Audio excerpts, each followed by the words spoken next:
যুক্তরাষ্ট্রে অভিবাসন নীতিকে আরও কঠোর করার অংশ হিসেবে এবার অনেকের নাগরিকত্ব বাতিলের উদ্যোগ নিয়েছে মার্কিন বিচার বিভাগ। অভিযোগ উঠেছে তারা নাগরিকত্ব নেওয়ার সময় গুরুত্বপূর্ণ তথ্য গোপন করেছেন কিংবা মিথ্যা তথ্য দিয়েছেন। এই পদক্ষেপকে প্রেসিডেন্ট ডোনাল্ড ট্রাম্প প্রশাসনের নতুন অভিবাসন কৌশলের বড় উদাহরণ হিসেবে দেখা হচ্ছে। মার্কিন সংবাদ মাধ্যম দ্য হিল জানিয়েছে, যুক্তরাষ্ট্রের বিভিন্ন অঙ্গরাজ্যের ফেডারেল আদালতে এরই মধ্যে এসব ব্যক্তির বিরুদ্ধে নাগরিকত্ব বাতিলের মামলা করা হয়েছে।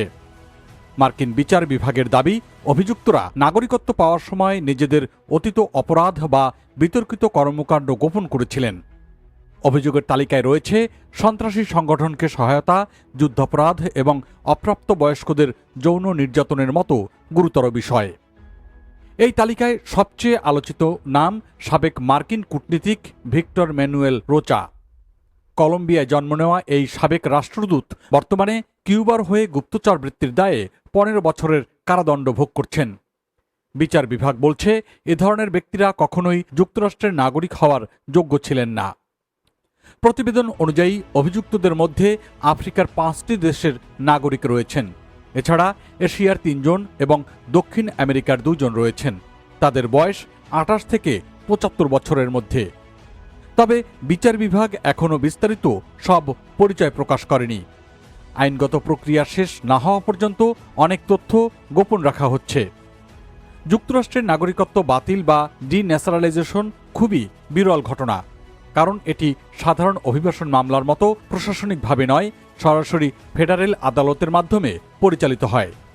ইউএস সিটিজেনশিপ অ্যান্ড ইমিগ্রেশন সার্ভিসেসের নিয়ম অনুযায়ী কাউকে নাগরিকত্ব থেকে বঞ্চিত করতে হলে সরকারকে স্পষ্ট, শক্তিশালী এবং সন্দেহাতীত প্রমাণ উপস্থাপন করতে হয়।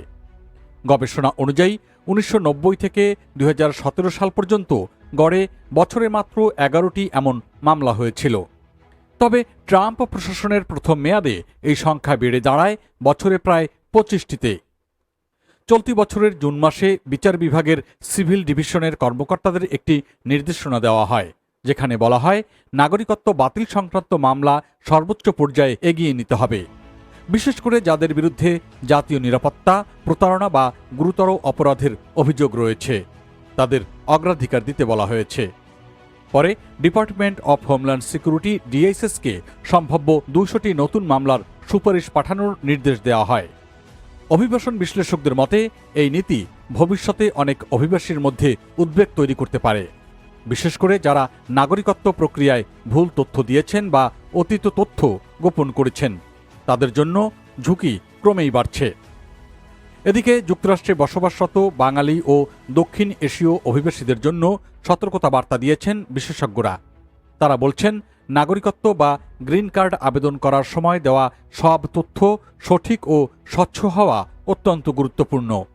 অভিবাসন আইনজীবীদের পরামর্শ অনুযায়ী পুরনো মামলা, ভ্রমণ তথ্য বা আইনগত জটিলতা গোপন করলে ভবিষ্যতে বড় ধরনের সমস্যায় পড়তে হতে পারে। বিশেষজ্ঞরা বলছেন, 2026 সালের নির্বাচনের আগে অভিবাসন ইস্যু আরও বড় রাজনৈতিক বিতর্কে পরিণত হতে যাচ্ছে।